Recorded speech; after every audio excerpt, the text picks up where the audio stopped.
여러분 그 열등감이라는 단어 혹시 아십니까? 열등감. 혹시 이 중에 나는 열등감이 있다라고 하시는 분은 손을 들어서 표시하지 마시기 바랍니다. 하시면 안 돼요. 네. 혹시 나는 그냥 속으로 한번 대답을 한번 해보시죠. 나는 열등감이 있다. 아, 저는 열등감이 굉장히 심했던 사람입니다. 뭐 보기에 지금 보기에는 그렇지 않죠. 그렇게 보이나요? 예, 그렇지 않을 거라고 아, 네. 예.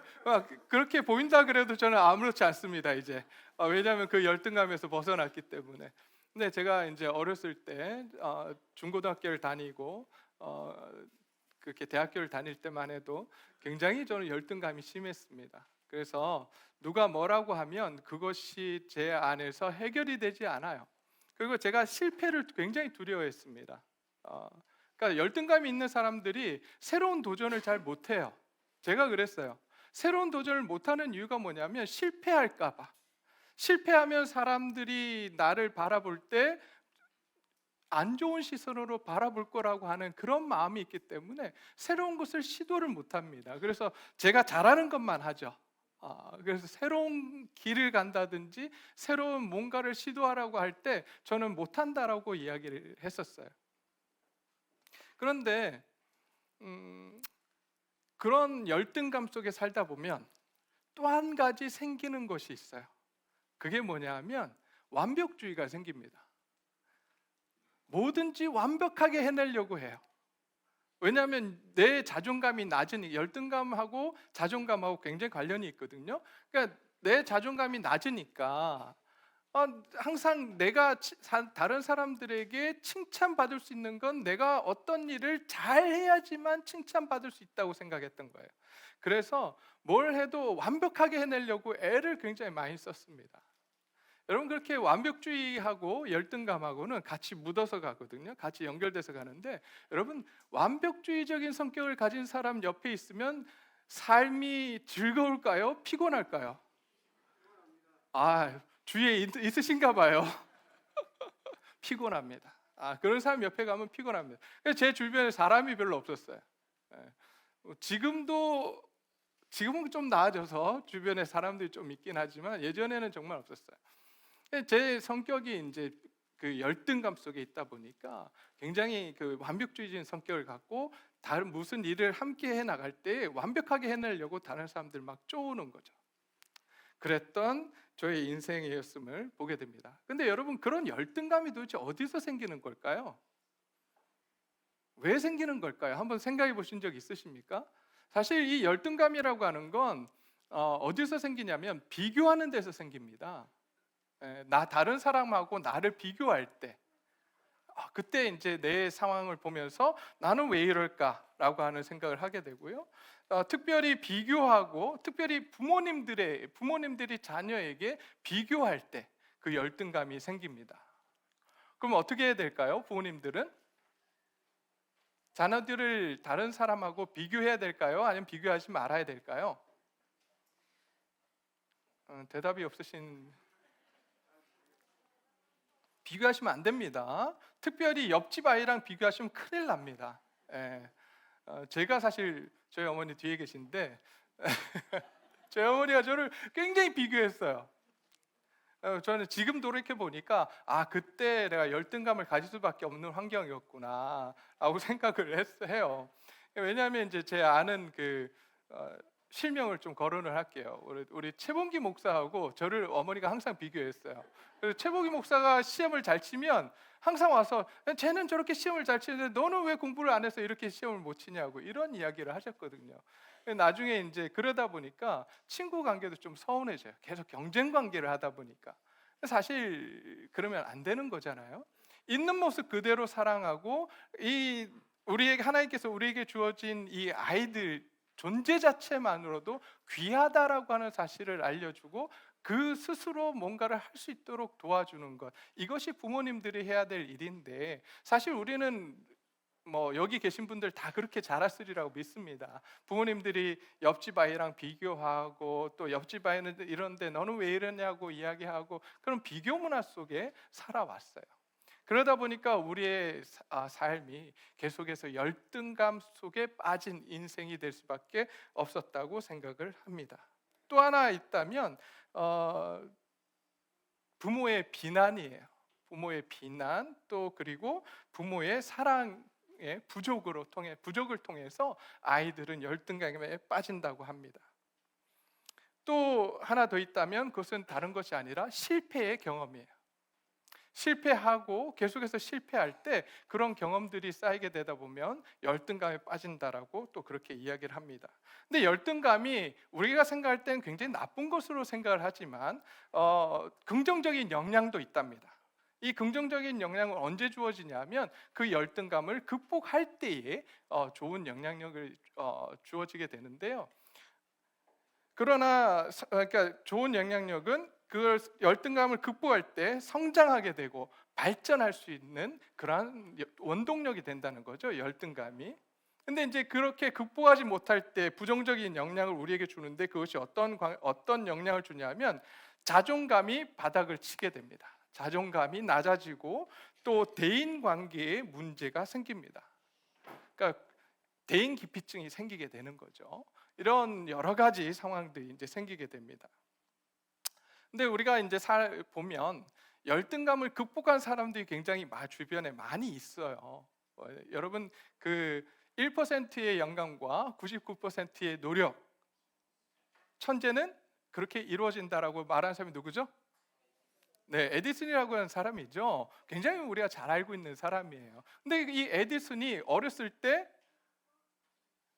지능이 낮다고 그렇게 말을 들었던 사람인 거는 알고 계시죠?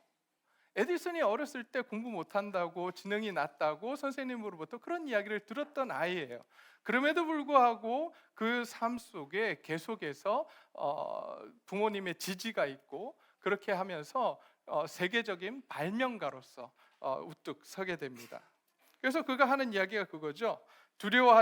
실패를 두려워하지 말아라. 끊임없이 배우고 도전하라라고 이야기를 합니다. 또 다른 사람이 있다고 한다면 여러분 아브라함 링컨 아십니까? 좀 혓바닥을 굴리면 잘 안 되네요 오늘. 네. 에브라함 링컨이라고 하는 이 사람은 우리가 잘 알고 있는 미국의 유명한 존경받는 대통령이잖아요. 근데 여러분 그 대통령의 자리에 오르기까지 아브라함 링컨이 얼마나 실패했을까요? 수없이 떨어집니다. 국회의원이 되기 위해서 열심히 노력했지만 수없이 떨어지게 됩니다. 낙방하게 되고 그러면서 좌절할 수 있었지만 오히려 그리고 그의 외모도 굉장히 사람들로부터 호감이 가는 외모가 아니었어요. 그 당시 호감 가는 외모, 지금은 마른 것이 더 어때요?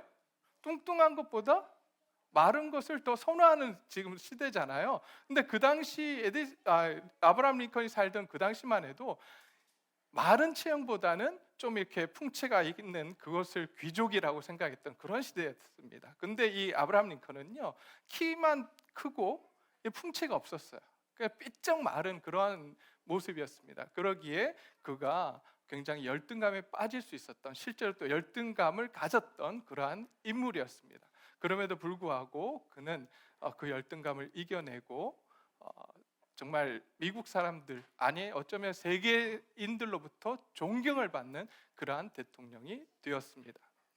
저와 여러분들이 그런 열등감이 있는 삶을 혹시 이 가운데 살고 계신 분들이 있는지 모르겠습니다.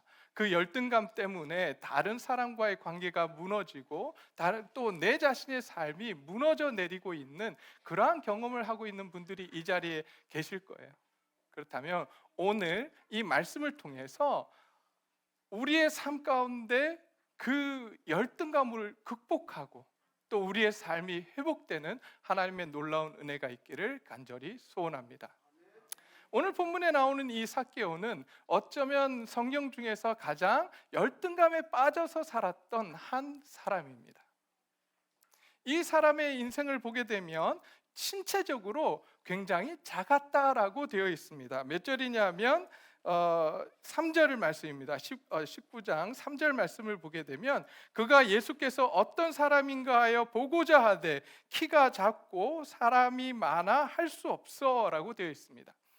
사람이 아무리 많아도 보통 평균 키라고 한다면 까치발을 쓰든 그 위에 뭐 돌을 놓고 쓰든 하면 볼 수 있어요. 근데 그 정도가 아니었다는 거죠. 굉장히 키가 작았다. 어쩌면 난쟁이처럼 키가 작은 그러한 사람이었다라고 성경은 이야기하고 있습니다. 여러분, 그렇게 키가 작을 때 어떤 심리적인 문제가 올까요? 키가 작아요. 남들보다 훨씬 작아요. 우리가 상상하는 그 이상으로 키가 작은 사람이라고 할 때에 어떤 인생을 살아가겠습니까? 네? 나와 같은 우리 집사님 인생이 어떤데요?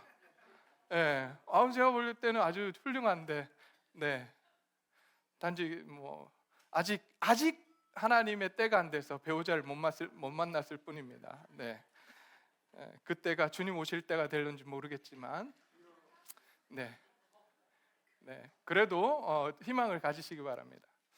자, 우리가 그런 삭개오의 키가 작은 삭개오의 인생을 들여다보게 되면 여러분, 키가 작다라고 하는 이 한 가지만으로도 사실 굉장히 자존감이 낮을 수 있어요. 근데 여러분, 그렇게 자존감이 낮은 상황 속에서 다른 아이들하고 이렇게 지낼 때 사실 어른들은요, 키가 작다라고 하는 그 사실을 보면서 사실 말은 안 해요.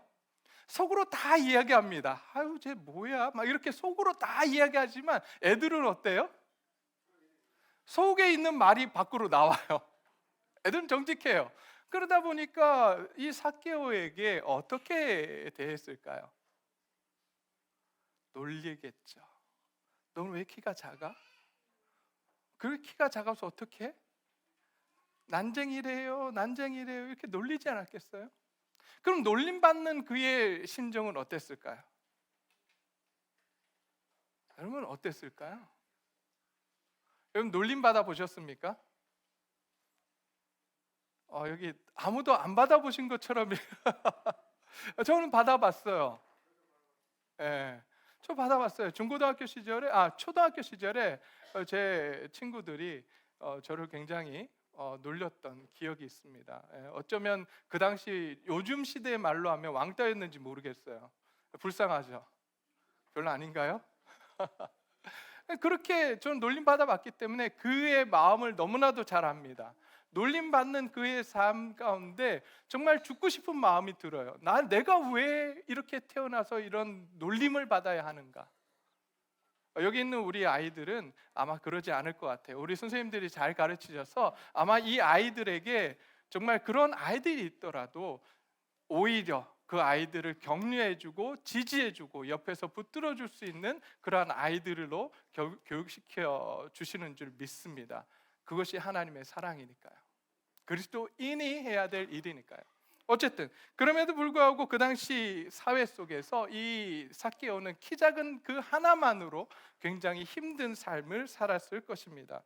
어쩌면 열등감 속에 들어가고, 어쩌면 그 열등감 속에서 그 친구들, 그 주위에 있는 사람들을 미워하고 증오하는 삶을 살았을지 모르겠습니다. 저도 굉장히 미워했거든요. 저를 놀렸던 친구들. 어쩌면 더 심한 상황 가운데 빠졌을지도 모르겠습니다. 사람들을 만나는 것이 힘들고 너무나도 어려운 대인기피증이라고 하는 그런 상황으로 들어갔을지도 모르겠습니다. 그런데 이 삭개오가 독한 마음을 먹습니다. 자기를 놀리고 자기를 싫어하는 이 사람들에게 복수하기로 결정을 합니다. 그리고 내가 이 사람들 위해 군림할 수 있는 것이 무엇인가? 이 사람들에게 보복할 수 있는 그 길이 무엇일까를 찾다 보니 그가 할 수 있는 것은 단 하나였어요. 로마 정부의 관리가 되는 거예요. 그것이 바로 세리라고 하는 직업이었습니다. 정말 열심히 일했던 것 같아요. 유대인들에게는 세리의 입장이 매국노였습니다.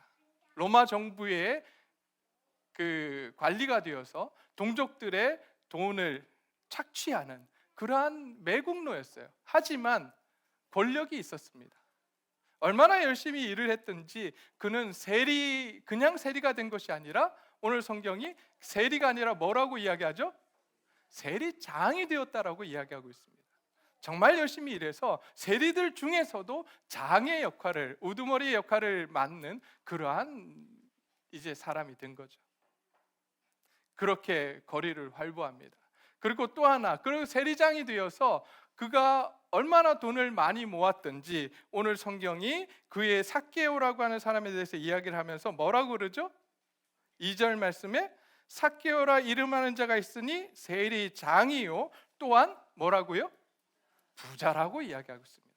성경이 부자라고 이야기할 땐 정말 부자인 거예요. 네. 여기 있는 모든 분들이 부자가 되시기를 간절히 소원합니다. 이때는 아멘이 나오는군요. 부자가 되고 세리장이 되었습니다. 자기를 놀렸던 사람들 위해 군림하기 위해서. 그런데 여러분 그거 아십니까? 그의 인생 가운데 권력과 부를 가졌음에도 자신의 문제가 해결되지 않는 거예요.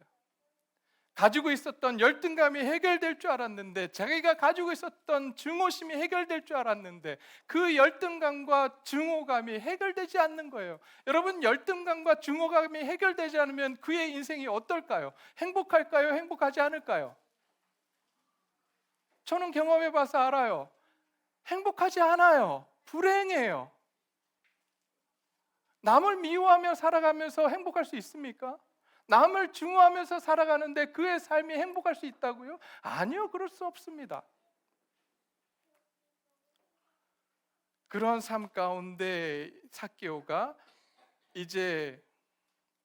삭개오 인생 가운데 이제 그가 추구했던 부와 권력을 통해서 그의 문제를 해결하려고 했지만 해결되지 않는 거예요. 여러분, 세상의 부와 권력, 명예 추구하면 여러분 그걸 통해서 우리가 행복해질 것 같지만 그렇지 않습니다. 마치 이것과 같아요. 여러분, 갈증이 날 때 바닷물을 마십니까? 바닷물을 안 마십니다. 왜 안 마시죠? 물인데? 짜기도 하지만 그걸 마시면 더 갈증이 나요. 갈증이 해소가 되는 것이 아니라 더 많은 갈증이 나기 때문에 바닷물이 있어도 바닷물을 마시지 않는 거죠. 우리가 세상의 것들, 땅의 것들을 추구하며 살아갈 때에 우리의 인생의 문제가 해결되고 우리의 인생의 갈증이 해결될 것 같지만 해결되지 않습니다. 오히려 더 많은 갈증을 주는 것이 이 땅의 것들이에요. 저와 여러분들이 이제 그 세상의 것들을 추구하는 인생이 아니라, 땅을 바라보고 살아가는 인생이 아니라, 지난주에도 말씀을 드렸지만 하늘을 바라보고 살아가는, 하늘에 소망을 두고 살아가는 저와 여러분들이 되시기를 간절히 소원합니다. 우리의 소망이 이 땅에 있는 것이 아니라 영원한 하나님 나라, 하늘나라에 있어야 합니다. 그래야 우리의 인생이 행복할 수 있어요. 그렇게 힘들게 살아가던 이 삭개오에게 한 소문이 들려옵니다. 그 소문은 누구에 대한 소문인가 봤더니 누구에 대한 소문이에요? 예수님에 대한 소문이 들려오는 거예요. 근데 참 재밌는 소문이 들려오는 거예요. 예수님은 누구와 함께 하신다고요? 죄인과 세리와 함께 하신대. 밥도 먹고 함께 잠도 자고 그러신데, 근데 더 놀라운 사실을 듣게 됩니다. 예수님께서 병자도 고치고 막 하나님 나라의 말씀을 해주시고 귀신도 내쫓으시고 하나님의 능력들을 막 보여주시는데, 그 분의 제자, 예수님의 제자가 된 사람들을 보니까 능력 있고 돈 있고 학식이 많은 그러한 사람들이 제자로 쓰여지는 것이 아니라 어부와 같이 별 볼 일 없는 사람들, 그리고 여러분, 예수님의 제자 중에 마태의 직업이 무엇입니까? 세리였어요. 세리도 뭐가 될 수 있어요? 예수님의 제자가 될 수 있더라는 거예요. 세리도 예수님께서는 제자로 삼으시는 놀라운 일들을 하시는 것을 보면서 이 삭개오는 도대체 예수님이 누구인지 궁금해하기 시작합니다.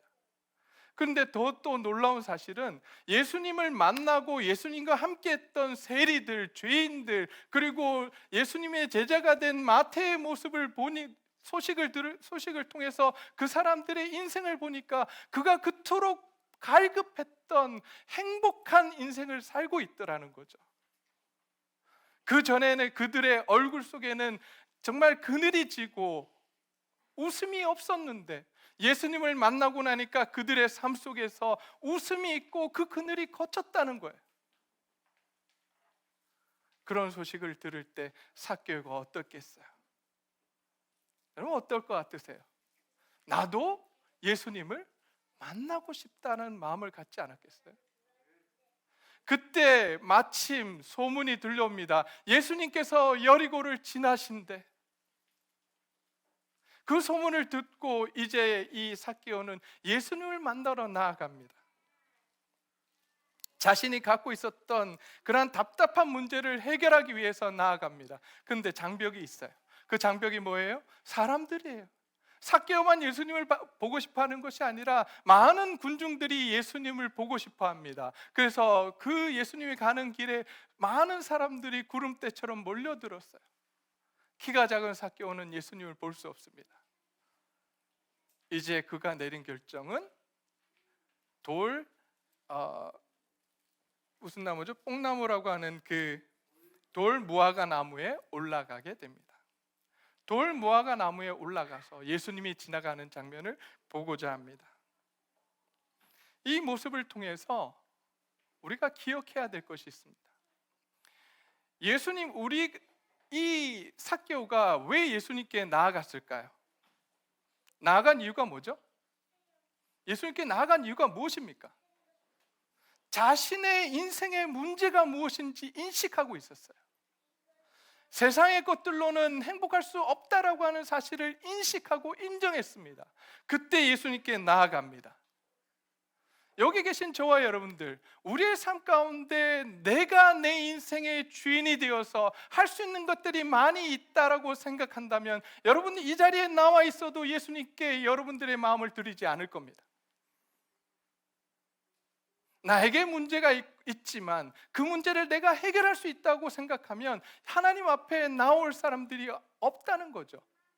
그러나 이 자리에 나오신 저와 여러분들은 그 문제가 내 힘으로 해결할 수 없음을 인정하고 이 자리에 나오신 줄 믿습니다.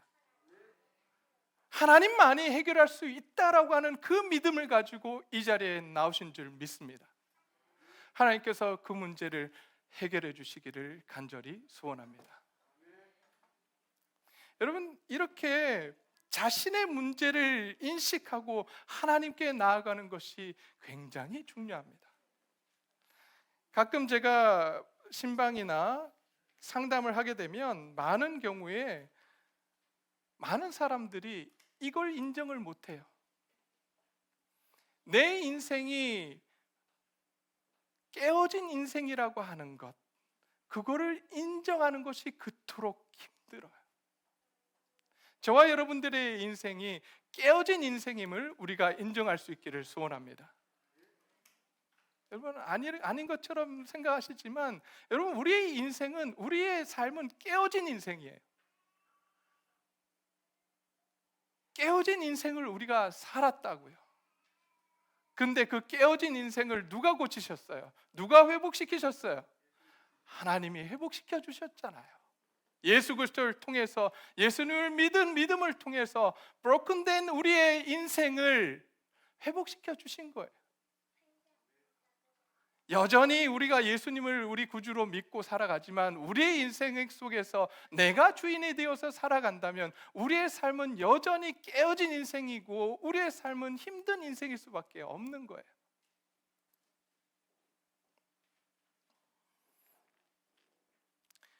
우리의 삶이 잃어버린 양의 인생임을 우리가 항상 인정하며 살아가기를 소원합니다.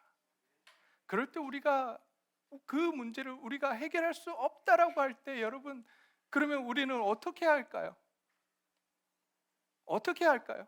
그 문제를 해결하기 위해서 노력하게 되는 거예요. 나는 문제 없어. 내 가정에 아무 문제 없어. 그러면 여러분, 해결점이 없어요. 해결할 수 없어요. 그런데 많은 사람들이 나의 삶에 문제가 있어. 하나님, 내 삶에 문제가 있습니다. 하나님, 나를 고쳐주십시오 라고 할 때 하나님이 일하실 수 있는 거예요.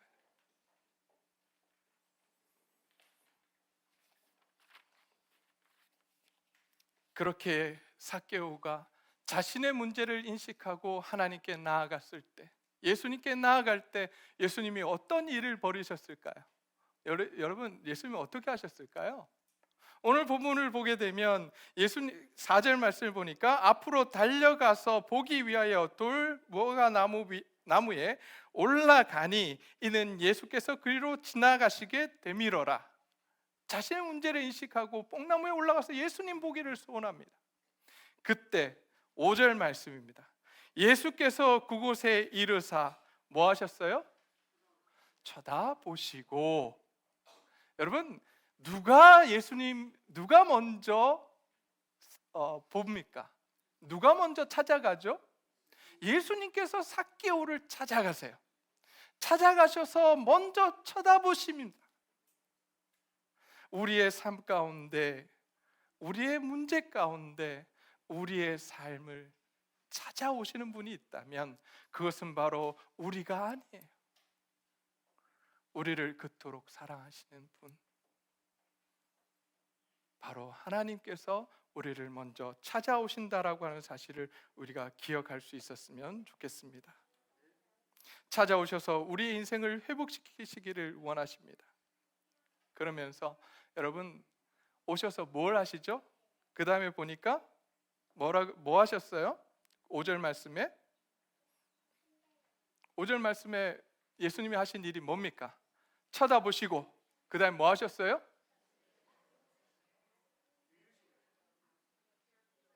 삭개오의 이름을 부르세요. 삭개오야.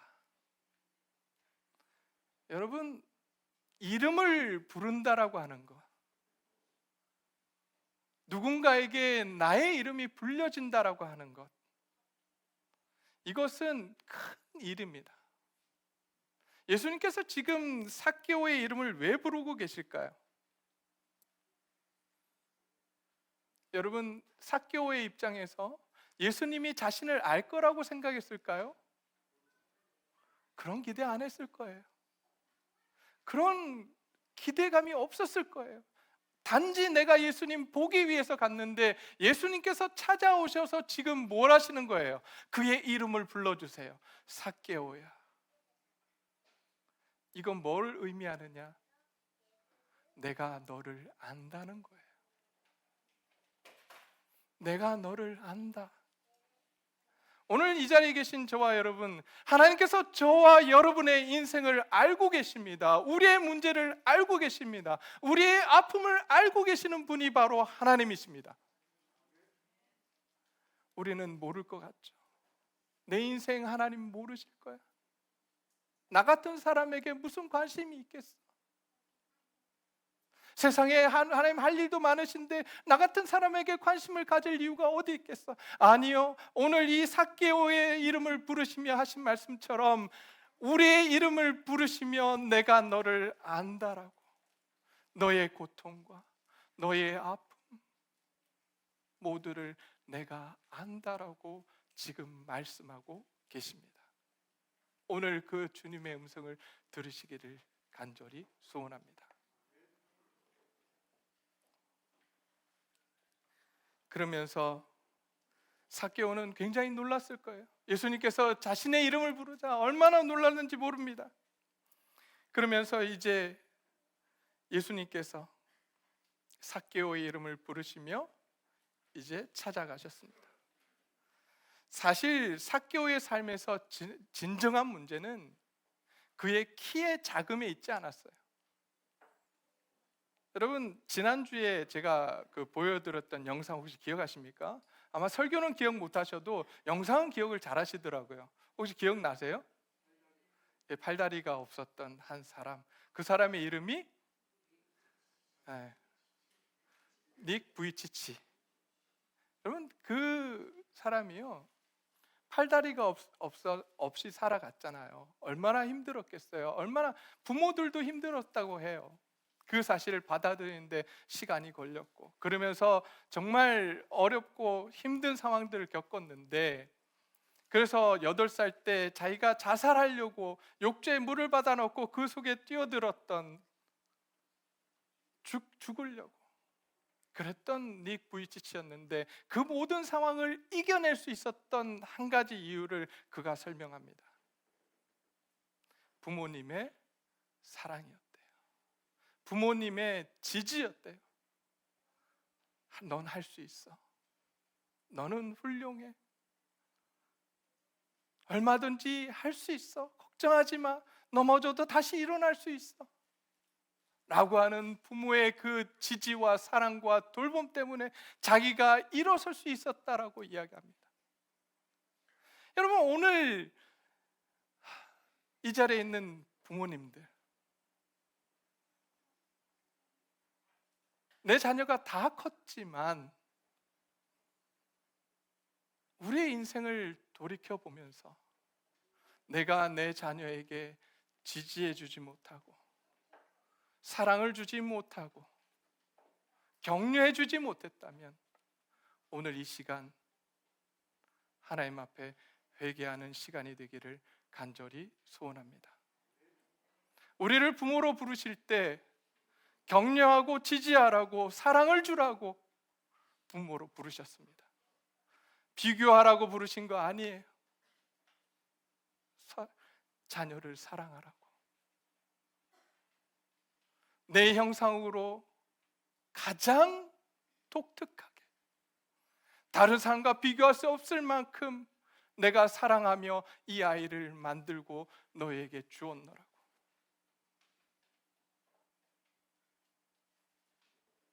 닉 부이치치는 그 어떤 상황에서도 그 부모님의 지지와 격려 속에 일어설 수 있었노라고 이야기합니다. 그러면서 그는 많은 사람들에게 그런 이야기를 합니다. 당신도 할 수 있습니다. 저도 할 수 있었고, 그래서 제가 할 수 있다면 당신도 할 수 있습니다. 그러면서 안아줘요. 그의 마음으로 안아줘요. 와서 안아달라고. 안고 사람들이 울어요. 닉 부이치치가 이야기합니다. 당신 아름답습니다. 당신 훌륭합니다. 그 이야기를 들으며 닉 부이치치를 부여안고 울어요. 그동안 그런 말을 들어본 적이 없거든요. 그런 지지를 받아본 적이 없거든요.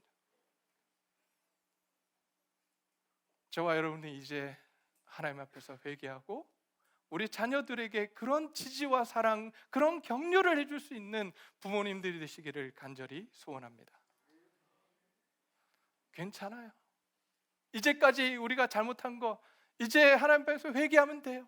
지금부터 잘하면 돼요.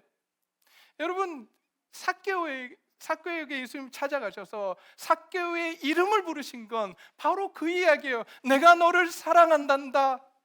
너는 하나님의 형상을 가진 귀한 존재란다. 오늘 하나님께서 저와 여러분들의 이름을 부르고 계십니다. 내가 사랑한다. 너는 귀한 나의 자녀란다. 나의 형상으로 만든 귀한 존재란다. 오늘 그 음성을 우리 같이 듣기를 소원합니다. 여러분, 그렇게 주님의 음성을 듣고 나서 이제 삭개오를 부르시고 나서 예수님께서 그 다음 하신 일이 뭡니까? 그의 집에 들어가십니다. 그의 집에 들어가서 함께 유하셨어요. 머무르셨어요. 다시 이야기하면 이제 그의 삶을 이제 어루만져 주시기 시작합니다. 그의 삶을 회복시켜 주시기 시작합니다. 그러자 삭개오가 이야기합니다. 예수님을 향해서 주여, 자신의 삶에 자기가 주인이었다가 이제 그 예수님을 만나고 나니 내 삶의 주인이 바로 예수님이십니다라고 이야기하고 고백하고 있습니다. 그러면서 이제까지 자기가 잘못 살아왔던 그 삶을 회개하며 자신의 삶 속에서 증오했던 그의 삶이 이제 용서로 가득 차게 되는 놀라운 고백을 하게 됩니다. 지금까지는 착복하는 인생이었다면 이제 나눠주는 인생으로 살겠노라고 고백하고 있습니다. 그것이 오늘 본문 바로 8절의 말씀이에요. 주여 보시옵소서, 내가 소유의 절반을 가난한 자들에게 주겠습니다. 지금까지 내가 착복했지만 나만 잘 살겠다고 그렇게 착복했지만 이제는 오히려 나누는 인생이 되겠습니다. 뿐만 아니라 이제 만일 누구의 것을 속여 빼앗은 일이 있으면 내 갑절이나 갚겠습니다. 관계를 회복하겠다는 거예요. 증오하던 삶에서 이제는 용서하고 사랑하는 인생으로 살겠다라고 지금 예수님 앞에서 고백하고 있습니다. 오늘 저와 여러분을 부르고 계세요.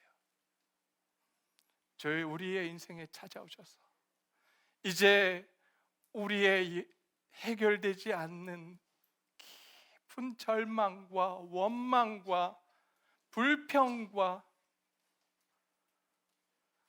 이 모든 것들을, 열등감과 증오를 주님께서 만지시기를 원하십니다.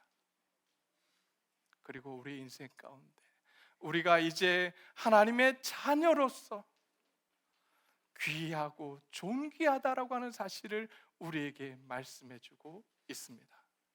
저와 여러분들은 그런 사람들입니다.